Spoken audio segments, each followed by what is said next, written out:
Bonsoir tout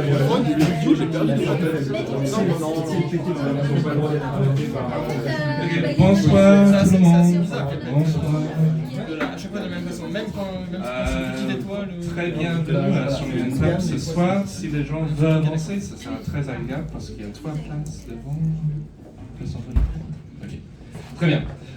Donc ce soir, on aura 2 présentations de Corentin et Joe qui vont nous parler des galaxies et comment on les observe. Il y aura 2 présentations d'une vingtaine de minutes avec beaucoup de temps pour les questions.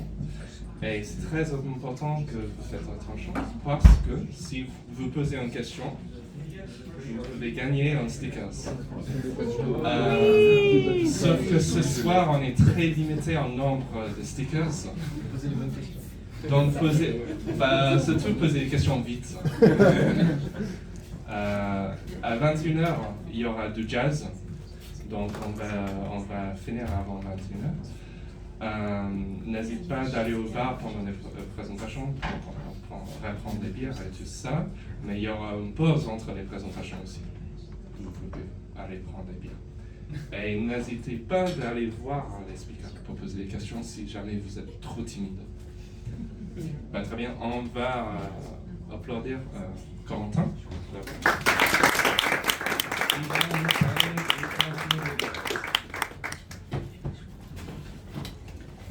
J'ai pas trop l'habitude d'utiliser le micro, donc si à un moment je parle trop près ou trop loin, vous pouvez me le dire. Bonsoir à tous et bonsoir à toutes. Du coup, moi, ce dont j'ai envie de parler ce soir, c'est un peu de vous expliquer comment est-ce qu'on fait pour réaliser le genre d'images qui sont là en arrière-plan, qui est une image simulée d'une galaxie. Et donc, essayer de vous expliquer comment est-ce qu'on fait pour comprendre les propriétés des galaxies, comment est-ce qu'elles se forment, grâce aux simulations numériques. Mais, en fait, moi, j'ai pas du tout grandi avec un télescope dans les mains. Donc, en fait, quand j'ai grandi, je savais pas ce que c'était qu'une galaxie, jusqu'à ce que quasiment j'arrive en thèse. Ça, faut pas le dire à un directeur de thèse, mais jusqu'à ce que j'arrive en thèse, je savais pas vraiment ce que c'était qu'une galaxie. Toujours maintenant, mais du coup, je trouve qu'une analogie, c'est un petit peu plus utile. Notamment, en fait, ce que j'ai envie de vous présenter aujourd'hui, c'est pourquoi est-ce qu'on a besoin de faire des simulations pour comprendre les galaxies. Parce que vous pourrez dire, en fait, aujourd'hui, on a ChatGPT, on a des choses comme ça, on pourrait très bien lui dire, fais-moi une image d'une jolie galaxie. Donc il y a un truc qui ressemble à ça, on est content, mais en fait, c'est pas exactement le travail qu'on fait en tant que chercheur, c'est pas exactement le travail qu'on fait, enfin, c'est pas du tout le travail qu'on fait en tant que personnes qui font des simulations. Et pour ça, petite analogie, moi je trouve ça utile, avec quelque chose qu'on comprend potentiellement un peu mieux, en l'occurrence des petits oiseaux. Si vous préférez les poissons, ça marche aussi avec les poissons. Donc vous imaginez, donc ça c'est une simulation qui tourne sur l'ordinateur là. C'est des petits oiseaux qui se déplacent dans certaines directions. Et a priori, si vous avez des oiseaux qui sont myopes et misanthropes, ils s'aiment pas les uns les autres, bah vous constatez qu'il se passe absolument rien du tout. Juste ils vont tous dans des directions différentes. Éventuellement ils s'évitent pour essayer de se rentrer dedans, mais ça ne peut pas tout. Sauf que là c'est une petite simulation, donc je peux changer les paramètres au cours. Par exemple, on peut les rendre un petit peu... Où est ma souris? Une souris? Par exemple, on peut leur dire que on a ici Visual Branch, donc on peut leur faire... en fait, on peut leur donner une certaine vision, et on voit déjà que si on donne aux oiseaux la capacité de se voir les uns les autres, ils vont s'éviter un petit peu plus, ils vont commencer à voler ensemble. Et si en plus on leur dit que on a envie que... qu'ils volent, qu'ils essayent de voler à une certaine distance les uns des autres. Ce qu'on constate, c'est qu'on passe d'un phénomène dans lequel on avait plein d'oiseaux qui volaient dans des directions différentes à un phénomène dans lequel maintenant on a plein d'oiseaux qui volent et qui font des nuées d'oiseaux. La raison pour laquelle je vous parle, c'est que ici on fait une petite simulation où on a des petites particules individuelles, ici des oiseaux, avec des lois physiques relativement simples. Est-ce qu'ils veulent s'éloigner, est-ce qu'ils veulent être proches, est-ce qu'ils se voient, est-ce qu'ils ne se voient pas. Et à partir de ça, on va avoir un comportement collectif qui va émerger. En l'occurrence, ici, on a une belle nuée d'oiseaux qui va apparaître. Le but des simulations et l'information des galaxies, c'est en fait d'essayer de trouver quels paramètres et quels modèles physiques il faut implémenter pour qu'à la place d'avoir des oiseaux, on ait des étoiles et du gaz, et qu'on voit apparaître spontanément quelque chose qui ressemble à une galaxie. Du coup, notre but, c'est pas juste de faire des belles images, c'est de trouver quelle physique il faut mettre pour que spontanément, on ait des images qui ressemblent aux observables. Et les images, je pense que Joe, qui passera après, en parlera beaucoup plus et beaucoup mieux que moi. Mais je vais quand même juste vous donner quelques images, parce que bon, on aime quand même ça. Le jeu d'images de galaxies, si on va passer à la slide suivante. En l'occurrence, si on pointe un télescope dans une direction quelconque du ciel, enfin pas quelconque, mais dans une direction, on voit qu'il y a plein de galaxies de plein de couleurs différentes. Si je vous en choisis quelques-unes, on en a qui ressemblent un petit peu à des disques, on en a qui ressemblent à des jolies spirales, on en a qui ressemblent un petit peu à des nuages, c'est les nuages de Magellan qu'on voit dans l'hémisphère sud. On en a d'autres qui ressemblent par exemple à des pingouins, comme celle-ci. Et on en a d'autres qui ressemblent qui sont un petit peu, je ne les aime pas particulièrement, mais bon, qui ressemblent un petit peu à juste une boule. Et du coup, la question qu'on essaye, enfin en tout cas que moi à laquelle j'essaie de répondre avec mes simulations, c'est quels sont les processus qui sont importants pour aller former des galaxies et comment est-ce qu'on va expliquer la diversité de galaxies que je viens de vous montrer ici. Et encore une fois, le principe c'est pas juste d'être capable de générer des images, c'est vraiment d'être capable de trouver quelle physique il faut pour que si on la simule, on obtient les images un peu spontanément sans avoir mis a priori le fait qu'en fait on veut une galaxie. Alors comment est-ce qu'on fait ça ? Déjà, si on veut faire une simulation, il faut bien la commencer d'une manière. Et il faut aussi expliquer que, évidemment, un des phénomènes qui est important dans l'univers, c'est les gravitations. Et une des premières simulations de gravitation, ça a été fait à l'université de Lund en Suède, où j'étais en fait en postdoc juste avant, où ils ont fait un truc rigolo, ils ont pris des petits...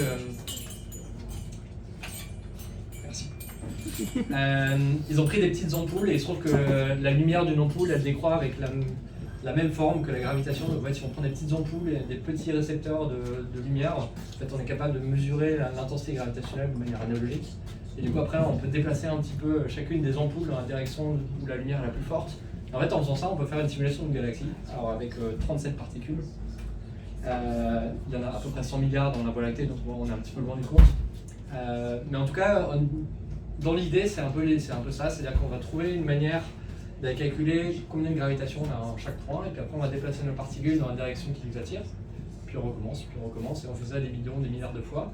Et ce faisant, là en l'occurrence avec 37 particules, on arrive à avoir ça ressemble pas encore tout à fait égal. Il y aura des plus jolies images après. Bon, ça c'était il y a quand même il y a 70 ans avec des ampoules, aujourd'hui on fait un petit peu mieux. Et tout à l'heure, du coup, ça c'est la version sur YouTube qu'on peut trouver. Extrêmement impressionnante de la formation d'une galaxie constituée de 37 ampoules. Mais bon, c'est quand même rigolo de voir qu'on arrive à former un petit peu des structures qui, ça ressemble pas encore tout à fait à une galaxie, mais on voit quand même qu'il se passe des choses. Maintenant, si on veut simuler des galaxies, en fait, comme moi mon but c'est d'essayer de comprendre ce qu'il faut mettre comme physique, j'ai pas envie de mettre une galaxie au début pour trouver une galaxie à la fin. J'ai envie de mettre au début ce qu'il y avait au début de l'univers, de faire avancer ma simulation dans le temps, et qu'à la fin j'ai des galaxies. Et donc pour ça, il faut que je sache comment initialiser ma simulation. Et cette image, si vous regardez un petit peu, c'est assez rigolo. C'était un article qui est sorti en avril de l'an dernier, avec les différentes époques de l'univers expliquées avec des titres d'albums de Taylor Swift. Bon, toujours est-il que donc il y a End of Era, bon bref, il y a tout un jeu. C'est un peu rigolo, c'est de l'humour d'astrophysicien. Mais tout ça pour dire qu'il y a différentes époques. Et notamment, il y a une époque qui va nous intéresser initialement, c'est le tout début de l'univers. C'est ça ce qui va nous donner ce qu'il faut mettre au tout début de la simulation pour en fait, lancer la machine. En pratique, si je zoome, le truc que vous voyez ici à droite, là, qui ressemble à un disque, si je le représente avec différents niveaux de couleurs, où rouge ce serait une petite surdensité dans les conditions initiales, et bleu ce serait une sous-densité. Ça c'est une carte en fait c'est tout gris, c'est normal, hein, de la surdensité dans les conditions initiales de l'univers il y a 13 milliards d'années. La raison pour laquelle c'est gris, c'est qu'en fait il y a c'est quasiment uniforme. Si j'augmente le contraste beaucoup, quelques milliers, voire des centaines de milliers de fois, en fait ce qu'on voit c'est par-dessus ces conditions initiales qui étaient juste de la densité homogène, en fait on a des petits endroits qui sont un peu rouges, des endroits qui sont un peu bleus, où il y a des endroits où il y a un petit peu plus de matière, des endroits où il y a un tout petit peu moins de matière. Et ça, si vous voulez, c'est un peu les graines à partir de laquelle tout le reste va se former. S'il y a un endroit où il y a plus de matière, ça va attirer davantage de matière, et donc on va former des grandes structures qui, devenant de plus en plus massives, elles vont attirer de plus en plus de matière, etc. etc. Et c'est comme ça qu'on forme les premières galaxies. Donc avec ça, on a les conditions initiales, on fait de la gravitation, et donc on peut se dire que si on met tout ça dans une boîte et qu'on laisse évoluer, ça va déjà donner quelque chose d'intéressant. L'élément qui manque, c'est que, comme vous voulez, en fait ça c'est l'évolution de la taille de l'univers au cours du temps. L'axe des X, c'est le temps. Vous voyez qu'il y a une petite forme de trompette, c'est-à-dire qu'en fait l'univers il s'étend exponentiellement. Ça c'est quelque chose que les observations nous ont donné. Et donc si on veut faire une simulation qui reproduit bien l'univers, il faut aussi avoir une simulation qui s'étend au cours du temps. Donc on a des conditions initiales et il faut qu'on simule un univers en expansion. Donc concrètement, la manière dont on procède en fait, c'est que... Hop, je vais sauter ça parce que... La manière dont on procède, c'est qu'en fait on a une petite boîte, ça c'est ma boîte de simulation dans laquelle j'ai mis des gravitations et des petites perturbations. Et au cours du temps, juste on augmente la taille de la boîte. C'est à peu près aussi simple que ça. Les détails techniques sont un peu plus compliqués, mais essentiellement ça revient à faire ça. Et donc là, bon évidemment c'est une animation, je le fais à la main, mais bon en pratique c'est fait un petit peu plus formellement. Et vous voyez que si on fait ça, en fait, on a mis un petit peu de matière, un petit peu de perturbation, et on obtient quelque chose qui ressemble à une espèce de structure en filament. Je reviendrai dessus dans la suite.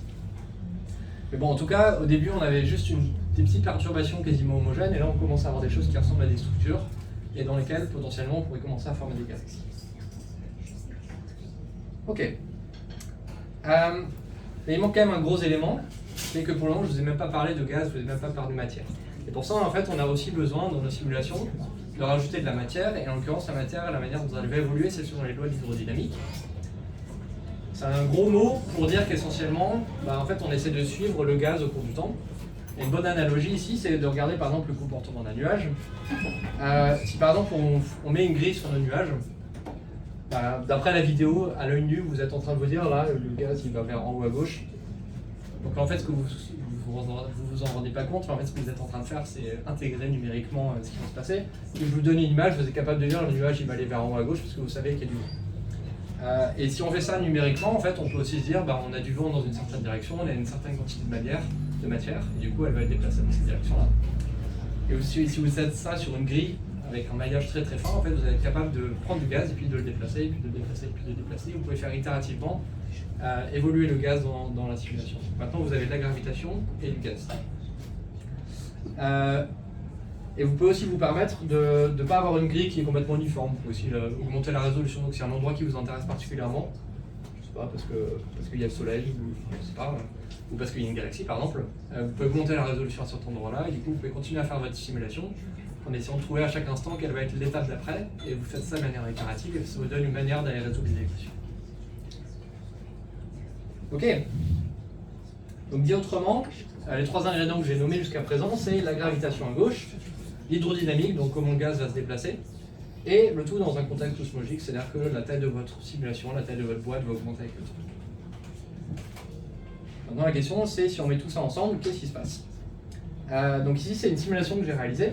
Ce que vous voyez ici c'est une carte de la densité du gaz. La barre qui est ici, ça correspond à la taille de la Voie lactée aujourd'hui. Donc vous voyez qu'au début il y a une espèce de structure en filament. Puis au fur et à mesure, le gaz il se condense, il devient de plus en plus dense. Les endroits qui étaient initialement un peu surdenses, ils deviennent encore plus denses. Et aussi au cours du temps, vous voyez qu'il y a des choses qui ressemblent un petit peu à des spirales. Ça commence à ressembler à des galaxies un petit peu. Vous voyez aussi que les galaxies elles fusionnent les unes avec les autres au cours du temps. Donc ça c'est un truc qu'on appelle la formation hiérarchique, parce qu'en fait on forme d'abord des petits objets avant de former des gros objets. Et dans cette simulation, alors ça va être un mensonge un petit peu pieux, mais j'ai mis que de la gravitation et du gaz. Ce qui est rigolo aussi, c'est que comme c'est une simulation, à la fin, je peux la prendre et puis je peux la regarder sous différents angles pour voir à quoi ça ressemble. Et si je fais ça, il devrait y avoir une vidéo là, qui ne s'affiche pas, c'est dommage. Attends, je vais juste changer la page. Non, il manque une vidéo. Bon, tant pis. Non. Bon, enfin. Là, il y a une jolie vidéo normalement.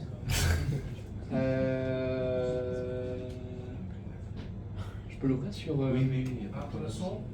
Non, c'est sur Safari. Comment je joue Safari? Ça serait dommage, juste tu m'ouvres juste Safari. Parce que là, il manque une vidéo. Veuillez patienter, un correspondant pour votre appel. Le même site, ça? Ouais, le même site, exactement la même URL.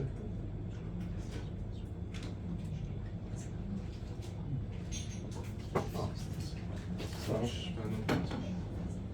Bon, c'est fâcheux. Bon, bah tant pis. Bon, il y aura d'autres vidéos plus tard, donc c'est pas très grave. C'était juste pour vous montrer qu'en fait, si on zoome, je vous montrerai les vidéos plus tard. Parce que là, ça va être un petit peu abstrait sinon. Mais si je prends un de ces objets-là et que je le regarde plus précisément, vous allez voir que ça ressemble déjà à un jouet de disque. Et il y a un truc qui ressemble déjà pas mal à une galaxie. Sauf que jusqu'à présent, je vous ai parlé de gaz et je vous ai parlé de gravité, mais je ne vous ai pas parlé d'étoiles. Quand on regarde une galaxie, on voit la lumière. La lumière, elle est essentiellement émise par les étoiles. Et donc, il nous faut une manière d'aller convertir notre gaz en étoiles pour qu'on soit capable de voir la galaxie. Parce que pour le moment, on a des galaxies qui sont essentiellement, qui sont complètement noires, en fait, on n'y voit rien du tout. Et pour ça, en fait, ce qu'on va faire, c'est dans notre simulation, on va avoir une petite recette, on appelle ça des recettes sous grille, qui va convertir du gaz qui va être froid et qui va être dense, qui est le gaz dans lequel on sait, en regardant autour de chez nous, autour du système solaire, c'est que les endroits où il y a des nouvelles étoiles qui se forment, c'est les endroits où on a du gaz qui est froid et qui est dense. Donc on va dans la simulation, on cherche tous les endroits où on a du gaz qui est froid et qui est dense, et on prend une certaine fraction de ce gaz et puis on convertit en étoiles. Et après vous attendez. Par exemple, pour le Soleil, si vous attendez à peu près une dizaine de milliards d'années, vous savez qu'il va finir par s'éteindre. Il y a certaines étoiles qui vont exploser en supernovae, donc vous pouvez aussi vous attacher à un chronomètre à chacune de vos étoiles. Et puis au bout d'un certain temps, qui est dicté par des lois physiques, je ne vais pas rentrer dans les détails, mais au bout d'un certain temps, essentiellement, vous avez ce qu'on appelle du feedback, c'est-à-dire qu'en fait vos étoiles vont exploser. Le terme technique c'est boom. Donc essentiellement, vous accrochez un petit timer à votre particule et au bout de, mettons, 10 millions d'années, l'étoile, vous la faites exploser et du coup elle va relâcher de la matière et de l'énergie sur votre grille, sur laquelle vous êtes en train de déplacer votre nuage. Et du coup ça va rendre le gaz un peu moins froid et un peu moins dense. Donc, du coup vous voyez qu'il y a un cercle de rétroaction, vous formez des étoiles et puis là où vous avez formé des étoiles, vous êtes en train de détruire le milieu qui permet de former des étoiles. Quelque chose qui va s'autoréguler. Donc ça on appelle ça le feedback, pour exactement cette raison. L'autre truc qui est intéressant, c'est qu'en fait quand vous avez une supernova qui va exploser, une étoile qui explose, on appelle ça une supernova, elle va aussi relâcher des éléments, comme par exemple le carbone, l'azote, l'oxygène qu'on est en train de respirer et duquel on est constitué. Donc du coup il y a aussi un côté assez intéressant de se dire qu'en fait on a besoin de ces petites étoiles qui explosent pour former la Terre et des êtres humains dessus. Et aussi pour les ordres de grandeur, si on compare par exemple l'énergie qui a été libérée par toutes les bombes nucléaires testées, jusque, bon, la dernière fois que j'ai regardé, heureusement il n'y en a plus trop, c'est 2 10 puissance 18 joules. La quantité n'est pas très importante, si vous multipliez ça 50 millions de milliards de fois, c'est combien une seule et unique supernova va donner d'énergie autour d'elle. C'est plutôt... On est loin du compte, ça libère beaucoup d'énergie. Autant vous dire que ça fait des trous dans les galaxies, en fait c'est assez important. Et donc, essentiellement ce que je vous ai dit, c'est il faut de la gravitation, de l'hydrodynamique, de la cosmologie, plus former des étoiles, histoire qu'on y voit quelque chose dans nos simulations. Ok. Alors juste un petit aparté, quand j'avais fait ma thèse, je me suis trompé dans un des paramètres de ma simulation. Et du coup, plutôt que de mettre 50 millions de milliards de fois plus que l'énergie libérée par toutes les bombes thermonucléaires, j'ai mis 10 fois trop. Et du coup là, ce que vous avez, c'est que vous avez une galaxie vue de la tranche, je vais le remettre au début, dans laquelle on fait exploser une supernova un petit peu trop puissante. Et donc vous voyez ce qui se passe sur le gaz, vous voyez plein de petites explosions là en fait. Vous êtes en train de détonner des étoiles dans cette galaxie. Cette pauvre galaxie en fait se retrouve complètement, le gaz se retrouve complètement expulsé de toutes les galaxies. Donc dit autrement, le paramètre de combien d'énergie on va injecter, il est assez important. Mais surtout, on peut faire des trous dans les galaxies avec des supernovas. Ok. Et donc maintenant, si je vous reprends la simulation de tout à l'heure, mais je rajoute des étoiles, donc maintenant vous devrez voir, au début on ne voit pas grand chose, parce qu'évidemment au début de l'univers il n'y a pas d'étoiles. Mais maintenant je prends une partie du gaz qui était froid, qui était dense, et je le convertis en étoile, et je l'autorise à faire des petites explosions. Vous voyez qu'il y a des petites explosions là, il y a du gaz qui semble être éjecté, et vous voyez que maintenant il y a du blanc sur l'image. Donc en fait, les endroits où vous aviez du gaz, maintenant vous avez aussi des étoiles. Et si je vire le gaz, juste pour la représentation, essentiellement vous obtenez ça. Donc là, c'est une simulation dans laquelle j'ai pris de la gravitation, de la cosmologie, de l'hydrodynamique, et je convertis une partie du gaz en étoile, et j'obtiens des trucs comme ça. Donc ça, par exemple, c'est une galaxie spirale vue de la tranche. Ça, c'est une galaxie qui, quand elle aura terminé, quand la simulation sera terminée, aura à peu près la même masse que la Voie lactée. Et vous la voyez évoluer au cours du temps, donc ça c'est en milliards d'années. Il faut être un peu patient parce qu'il faut faut itérer pendant 13 milliards d'années, ce qui est un petit peu long. Et vous voyez, il y a plein de... moi je trouve ça super joli. Je vous laisse un petit peu regarder. Et encore une fois, ça c'est la taille typique de la Voie lactée aujourd'hui. Donc en fait, le truc qu'on est en train de simuler fait à peu près déjà la taille de la Voie lactée.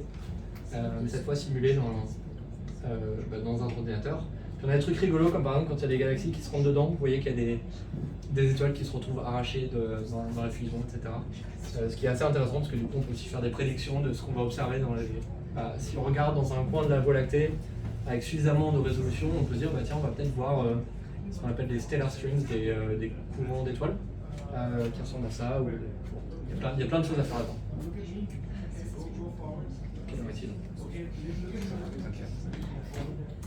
Ok. Ah mais non, zut.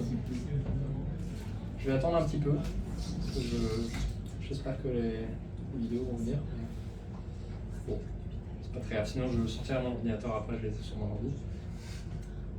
Si on la regarde avec les étoiles, là, la vidéo que vous ne voyez pas, c'est une magnifique simulation qui marche parfaitement bien, il n'y a aucun problème avec.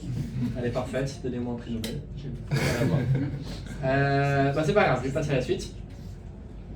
Parce qu'en fait, il manque des trucs, hein. Il manque de la masse. Si tu veux, tu peux ton ordinateur en communication entre temps. Ouais, je ferai ça. Ouais. En fait, il manque de la masse, et ça, en fait, on le sait depuis les années 60 quasiment, grâce notamment au travail de Vera Rubin, qui a montré qu'en fait, si on faisait les simulations comme je vous l'ai décrit jusqu'à présent, et qu'on regardait à quelle vitesse les galaxies tournaient autour d'elles-mêmes, en fait, elles ne tournent pas suffisamment rapidement. Et du coup, ça donne l'impression qu'en fait, il y a plus de masse au centre qui ferait tourner les choses un petit peu plus rapidement, mais qu'on ne verrait pas.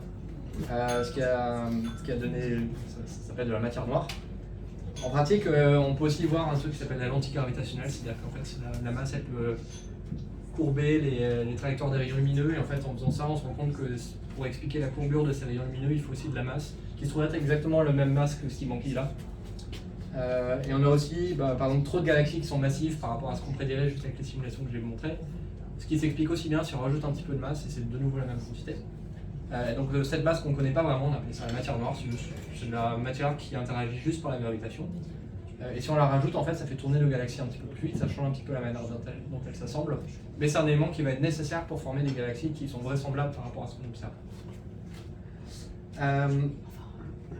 Et avec combien de matière noire il faut? En fait, on peut faire des mesures dans les observations, et en fait, on a à peu près 80% de matière noire et 20% de matière ordinaire. Et parmi ces 20% de matière ordinaire, c'est le gaz, en fait, il y a juste une petite fraction qui va être convertie en étoile. Donc en fait, ce qu'on voit dans les galaxies, c'est une toute petite fraction de l'iceberg, le reste c'est essentiellement de la matière noire et puis un petit peu de gaz, pas mal de gaz qui n'a pas encore été converti. Donc dit autrement, pour former une galaxie, on va y arriver, hein, il faut de la gravitation, de l'hydrodynamique, de la cosmologie, former des étoiles, plus de la matière noire. Et si on fait ça, on a des galaxies, on a des jolies vidéos. Donc par exemple ici ce que je montre c'est la matière noire que j'évolue au cours du temps. Donc les zones qui sont lumineuses c'est les endroits où il y a plus de matière noire, les zones qui sont sombres c'est les endroits où il y en a moins. Si je rajoute le gaz par-dessus, j'ai des problèmes d'animation mais bon c'est pas très grave. Si je rajoute le gaz c'est la même vidéo que tout à l'heure, donc ça forme des filaments et après ça forme des galaxies dans ces filaments. Mais la bonne nouvelle c'est qu'après si je regarde les courbes de rotation de mes galaxies simulées, maintenant elles ont les bonnes courbes de rotation avec les bonnes propriétés. Du coup si je compare comment ces galaxies tournent par rapport à ce qu'on observe, j'obtiens des choses qui sont vraisemblables. Il manque plein d'animations, c'est un peu pénible, bon c'est pas très grave mais... Ah oui, du coup là on a la matière noire, le gaz et les étoiles au cours du temps. Et donc pour faire une bonne galaxie, il faut de la matière noire, du gaz et des étoiles. Attendre suffisamment longtemps et pouf, ça fait des chocs à pic. Enfin, ça fait des galaxies. En fait, pas tout à fait. Je vais juste faire un dernier aparté. En fait, si on fait ça, on obtient des jolies galaxies. En fait, on obtient plein de galaxies qui sont des belles galaxies spirales, qui sont vraiment celles que vous avez dû voir. C'est des galaxies photogéniques. Le problème, c'est que c'est pas exactement comme ça. Au début, je vous avais dit, il y a des galaxies que je trouve un peu moches, qui sont pas très intéressantes, qui ressemblent juste à des boules. Et ben en fait, dans les simulations qui ont été faites par Guillaume Dubois, qui est dans la simule là-bas, si on fait juste le modèle que je vous ai décrit, il manque toutes ces galaxies un petit peu pas très photogéniques. Et du coup, la question c'est qu'est-ce qui manque comme ingrédient? Et en l'occurrence, l'ingrédient qui manque, c'est ce qu'on appelle. Oui, pardon, c'est pas des observations, mais les observations ressemblent plus à la colonne de droite. Et la différence entre les deux, c'est dans un cas, on a pris en compte le fait qu'il y avait des trous noirs au centre des galaxies, des trous noirs supermassifs. Et je vais juste faire une digression rapide avant d'arrêter.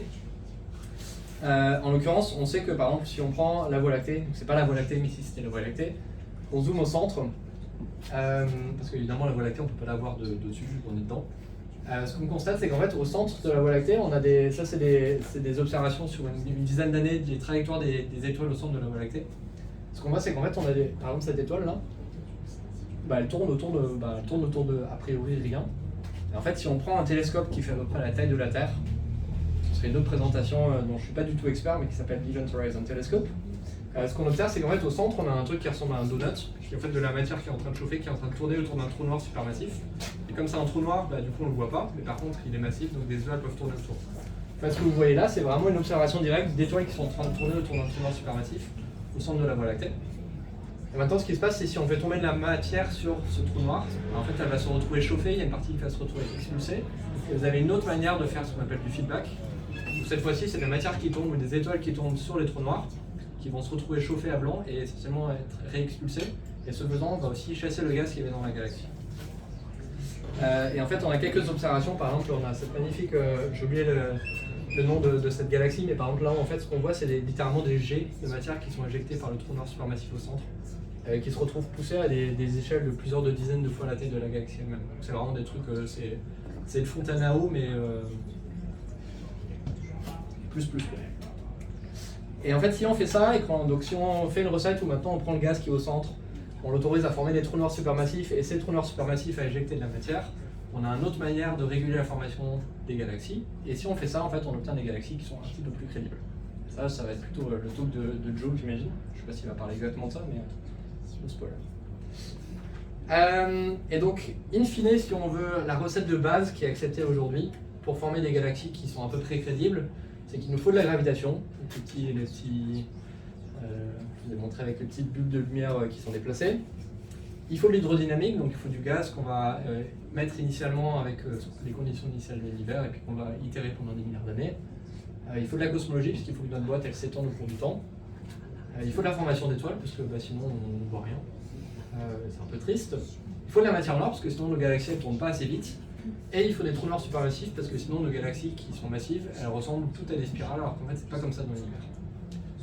Et si on fait ça tous ensemble, de la bonne manière, alors évidemment il y a plein de détails de comment on fait ça vraiment en pratique, c'est un petit peu plus compliqué, ça a pris des dizaines d'années à émerger.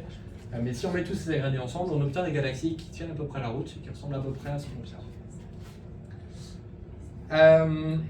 Donc ça c'est essentiellement ce que je viens de dire avec une jolie image en fond. Évidemment on a encore plein de problèmes qui restent. Par exemple, on ne sait pas exactement bien expliquer ou bien réguler la taille des galaxies. On a des galaxies qui parfois sont un peu trop petites, parfois sont un peu trop grandes. Et ça dépend vachement en fait, des paramètres exacts qu'on met dans nos simulations, ce qui est un peu gênant. Ça revient à dire que par exemple, quand j'avais montré mes simulations avec des petits oiseaux, on sait que, je sais pas, des nuées d'oiseaux, il y a forcément 1000 oiseaux, et selon qu'on mette un paramètre à 0,25 ou 0,25001, on va se retrouver avec pas le bon nom. Enfin, on a aussi le problème les trous noirs, on ne sait pas trop comment ils se forment en fait, dans l'univers et dans nos simulations. C'est assez difficile de faire croître des trous noirs dans nos simulations. On ne sait pas comment se forment les toutes premières étoiles, ce qui est un peu fâcheux vu qu'on forme des étoiles pour faire des galaxies. On a des galaxies qui se forment trop vite. Quand on regarde des galaxies très jeunes et très lointaines, en fait, elles sont un peu trop massives par rapport à ce qu'on prédirait avec nos simulations. Donc, on ne sait pas trop pourquoi. On ne sait pas aussi d'où viennent exactement tous les composés chimiques dans les galaxies. Par exemple, pourquoi est-ce qu'on a tant de pourcents d'oxygène et pas une autre quantité. Et puis après, il y a plein d'autres questions dont des personnes pourraient parler mieux que moi, mais par exemple, on a de la poussière dans les galaxies, ce qui est assez difficile à simuler et assez difficile à comprendre.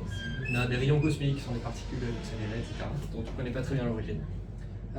Et donc, il y a plein de trois petits points, ce qui permet de motiver le fait que je continue à travailler sur ce sujet, et probablement encore pendant pas mal d'années. Et avec ça, je vais m'arrêter.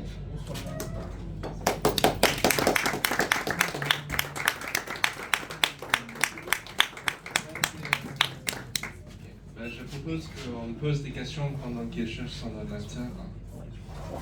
Il y a des questions? Il y a des stickers. Il y a des stickers sur les questions.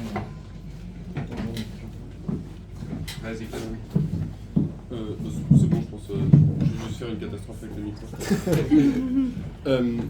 Tu disais que ça dépend beaucoup des paramètres que tu mets en entrée et du coup qu'une légère variation elle peut changer beaucoup de choses. Oui. Est-ce que ces paramètres, il y a un moyen de les retrouver de manière par des observations ou par du calcul, ou est-ce que c'est juste de l'essai multiple et avec des simulations qui ne marchent pas, tu peux comprendre? Est-ce qu'il y a des projets que tu regardes particulièrement pour essayer d'en déduire ces paramètres-là ou pas forcément? Ouais, mais en fait, c'est une bonne question, mais je veux bien. Ouais. Attends, il faut juste que je... Ouais, pardon, c'était un peu méchant de proposer. C'est bon. En fait, la difficulté, c'est que par exemple, je vais prendre l'exemple des supernovae. Vous savez, quand une étoile elle va exploser, enfin, la taille typique, ça va être la taille du système solaire. c'est pas grave, je vais faire tout ça.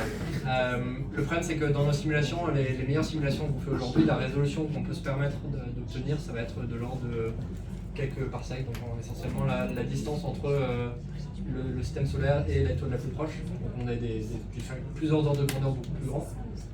Et du coup, il y a 1000 manières de faire exploser, de représenter l'explosion d'une étoile dans une cellule qui physiquement encodent toutes la même chose, mais qui numériquement mènent à des résultats différents.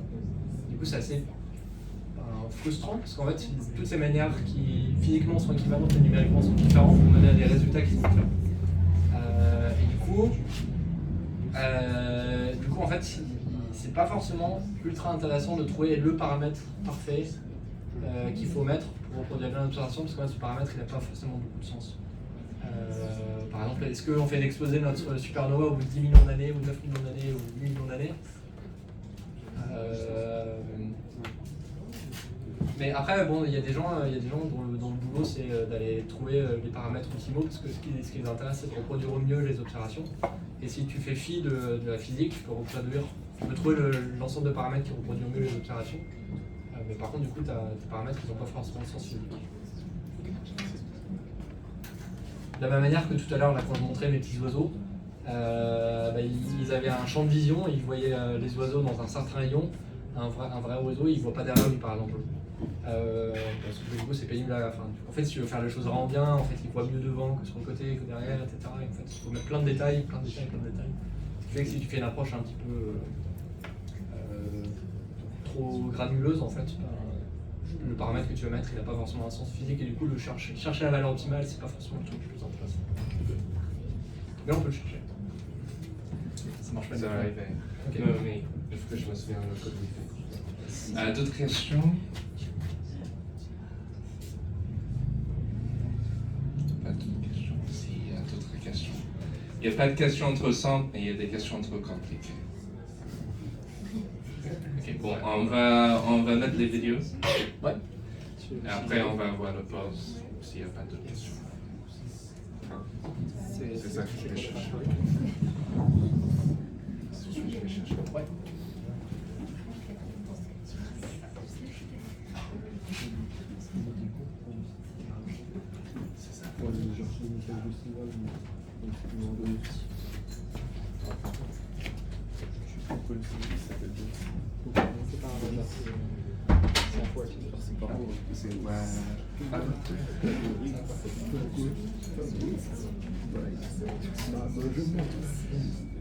En vrai, ouais. J'ai pas beaucoup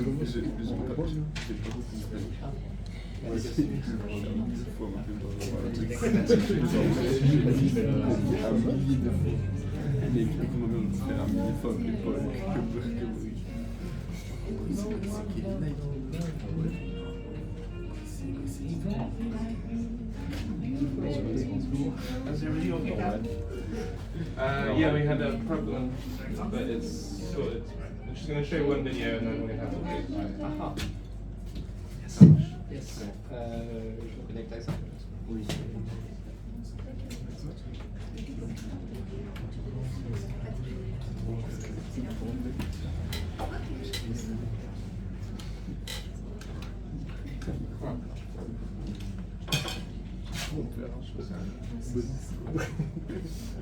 Ah.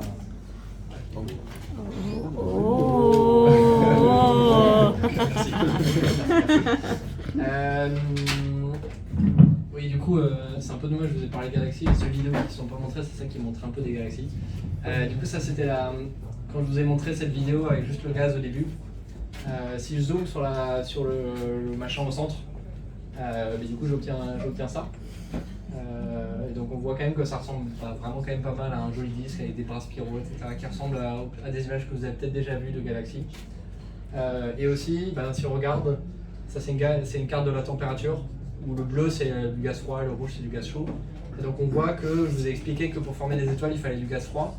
De manière assez naturelle, en fait, la galaxie elle va tendance à à se condenser et à former du gaz froid. Donc en fait, le matériel pour former les étoiles il est déjà là. Et si je fais la suite, hop, yes, et que du coup on autorise ce gaz à être transformé en étoile, Du coup, on obtient les couleurs sont un peu pourries parce que la personne qui est mieux placée pour faire des images simulées de galaxies, c'est Joe. Mais en tout cas, si je vous montre à quoi ressemblent les étoiles dans ces simulations, ça ressemble à une galaxie spirale. Et j'ai pas triché, j'ai vraiment rien mis dans mes simulations initialement qui encodaient le fait que je voulais une galaxie. Je lui ai expliqué comment faire de la gravitation, de l'hydrodynamique des étoiles. Et en faisant ça, et en attendant 13 milliards d'années dans la simulation, on obtient en fait une galaxie qui ressemble par exemple à la galaxie du Moulinet, ça c'est une observation et ça c'est une simulation. Et encore une fois, j'ai un peu envie de le répéter parce que je trouve que c'est assez fascinant. Il n'y a rien dans ma simulation qui explique comment faire une galaxie. J'explique juste comment tu déplaces le gaz, comment tu le convertis en étoile et c'est tout. Et si tu attends 13 milliards d'années, ça fait des galaxies.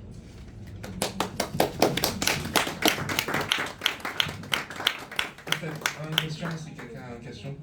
Et c'est très bien parce que moi j'ai une question, donc je peux me donner un sticker.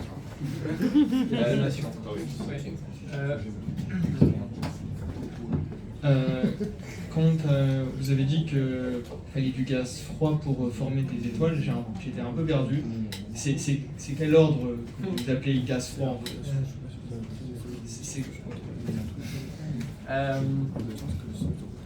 Ouais, les ordres de grandeur sont. Quand je dis du gaz dense, c'est typiquement mettons quelques dizaines à centaines d'atomes par centimètre cube. Sur Terre, il y en a 10 puissance 24 par centimètre, 10 puissance 2 milliards de fois plus. Donc c'est quand même plutôt pas très dense, mais c'est plus dense que. C'est typiquement la densité qu'on va obtenir là, en fait, c'est parce qu'on n'a pas envie de former des étoiles en dehors de la galaxie. Et le gaz froid, en fait, en pratique, ce qui va se passer, c'est que le gaz qui est plus froid, il va avoir moins de pression et du coup, il va s'effondrer sur lui-même et du coup, il va devenir encore plus froid parce que plus le gaz est froid, plus il peut être dense et plus il peut être dense, plus il peut s'entrechoquer avec lui-même. Et plus il peut s'entrechoquer avec lui-même, plus il peut mettre un petit photon dans ça et du coup, il peut perdre de l'énergie et du coup, il devient plus froid. Et en fait, du coup, ça devient de plus en plus froid jusqu'au moment où tu atteins des densités suffisantes pour commencer à faire essentiellement de la fusion nucléaire. Donc là, du coup, ça repart dans le sens inverse. Ça passe de très froid à vraiment très chaud. Mais les températures les plus basses que j'ai dans mes simulations, c'est quelques dizaines de degrés Kelvin, moins de 200 degrés. Les températures les plus chaudes, c'est des dizaines, des centaines de millions de Kelvin. Les ordres de grandeur ça va de très chaud à très froid.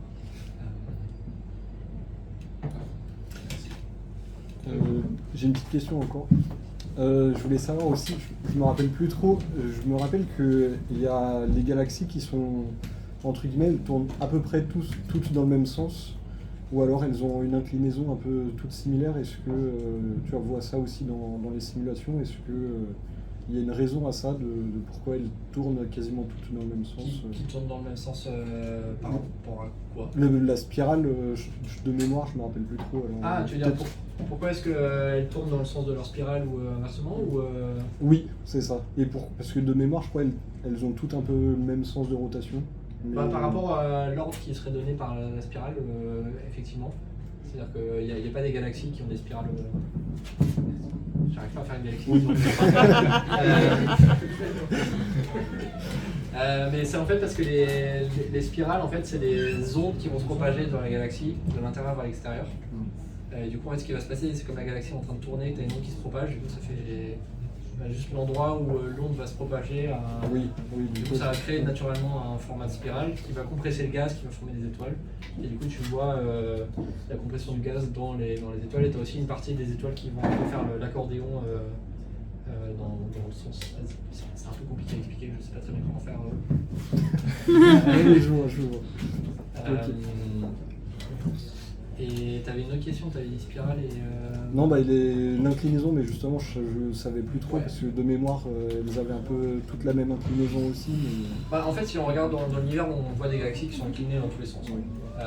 Qui sont inclinées dans tous les sens, et il y en a qui tournent dans... il n'y a pas plus de galaxies qui tournent... Ah si, il y a un truc rigolo, il y a un projet qui s'appelait Galaxy View qui a été fait à l'université d'Oxford.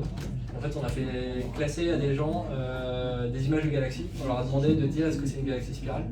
Et ce qu'ils se sont rendus compte, c'est qu'en fait, l'œil humain a plus tendance à classer des spirales, je sais plus qui tournent dans le sens horaire ou anti-horaire. Et du coup, ils trouvaient qu'il y avait, je crois, 10% de plus de galaxies qui tournaient dans le sens horaire. Mais en fait, s'il permutait aléatoirement les images, en fait, ça enlevait complètement le but. C'est juste un biais de l'œil humain. Donc il y a peut-être un petit biais dans la reconnaissance si tu le fais à l'œil. Mais en pratique, dans l'univers, les galaxies tournent dans des directions plus ou moins aléatoires.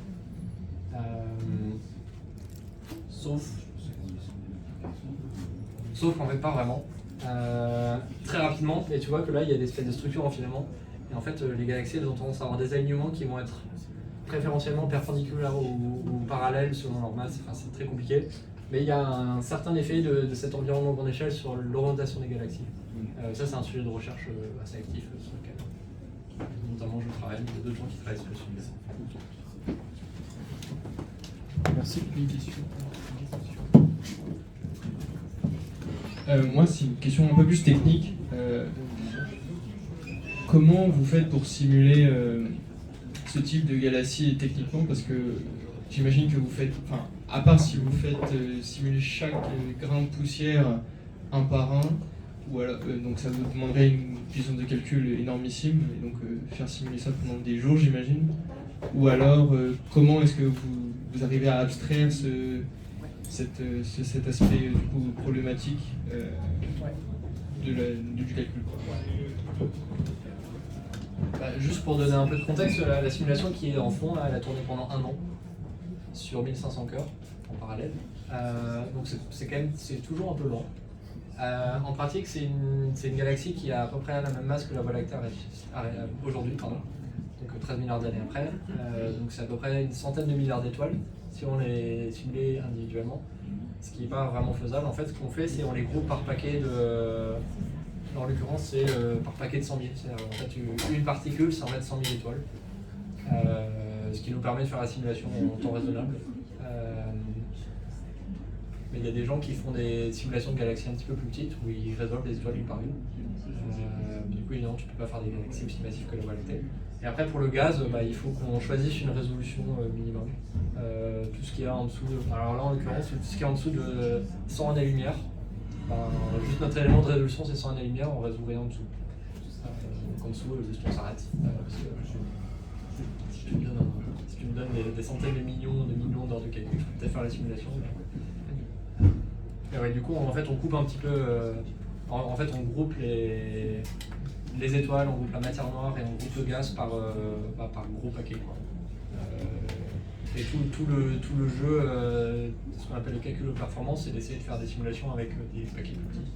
Donc typiquement, si on arrive à faire une simulation de la Voie lactée avec une étoile à la fois, ce sera mieux que tous les autres. Je ne sais pas si on apprend beaucoup de choses, mais ce sera mieux que tous les autres. Ok, super. Là, on va prendre la pause, donc on remercie encore Corentin pour cette excellente présentation. Et on va prendre dans 10 minutes pour la présentation.